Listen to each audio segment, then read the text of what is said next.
affect their host anxiety levels by tampering with microRNAs in specific parts of the brain.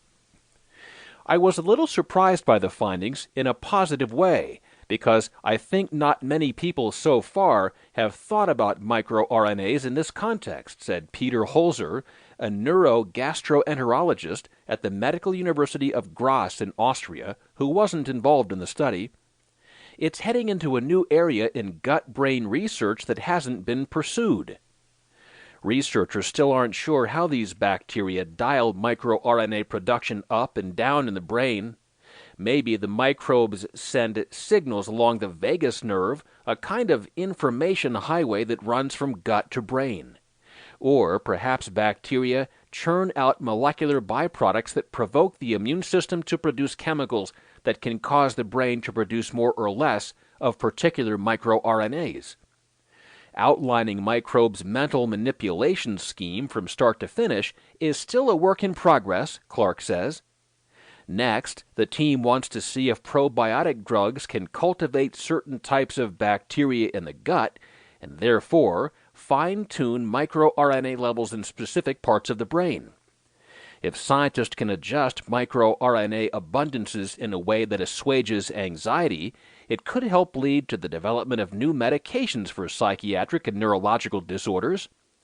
MicroRNA-based medications may be unrealistic in the short term, though, says gastroenterologist Kirsten Tillish of UCLA. People tend to extrapolate these types of results to humans and start moving quickly towards clinical applications. It's just so tempting, says Tillish, who was not involved in the study. But we know historically, she says, the translation from lab animal to human is hit and miss. Bones reveal what it was like to grow up Dodo. By Susan Milius, from Science News Magazine, September 2, 2017. Dumb extinction jokes aside, Dodo's life history is largely unknown. Now, the first close-up look inside the long-gone bird's bones is giving a glimpse into their lives, an international research team reports August 24th in Scientific Reports. Until now, almost nothing has been known about the basic biology of dodos, such as when they mated or how quickly they grew. Based on 22 bones from different birds and weather patterns on the island Mauritius where the birds lived, scientists worked out how bones change as birds grew up. With this information, the team proposes a month-by-month dodo to-do list. For August, start breeding. That's the end of winter in the southern hemisphere, where Mauritius lies. Chicks would hatch in spring and grow in a rapid spurt before summer, proposes study co-author Delphine Angst, a paleontologist at the University of Cape Town in South Africa. Summer would have been the toughest season for dodos, the team says. Between about November and March, cyclones can rip across the island, uprooting plants, stripping leaves and fruit, and disrupting food sources.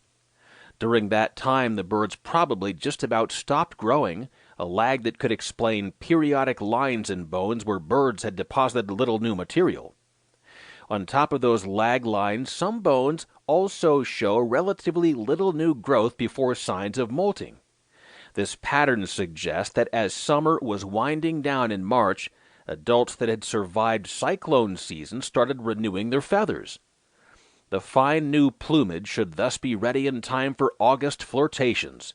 The dodo, Rhapis cucullatus, lived only on the island of Mauritius in the southwestern Indian Ocean.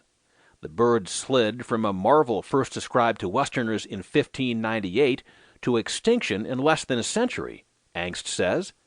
Sailors delirious for fresh meat slaughtered flocks, but more destructive, she thinks, were the rats, pigs, monkeys, and other invaders that sailors left behind. Museums have few dodo bones, and the new study was only possible because of recent discoveries of new specimens that let scientists feel more comfortable about actually cutting sections out of some of the precious collections. The dodo research program turned up more bones in Mauritius, and Angst herself got a startling message from people selling a house near Paris that was once owned by a 19th century naturalist born on Mauritius. "We have a lot of dirty old stuff in the corner of the house. Are you interested?" she remembers being told. It was literally the morning before.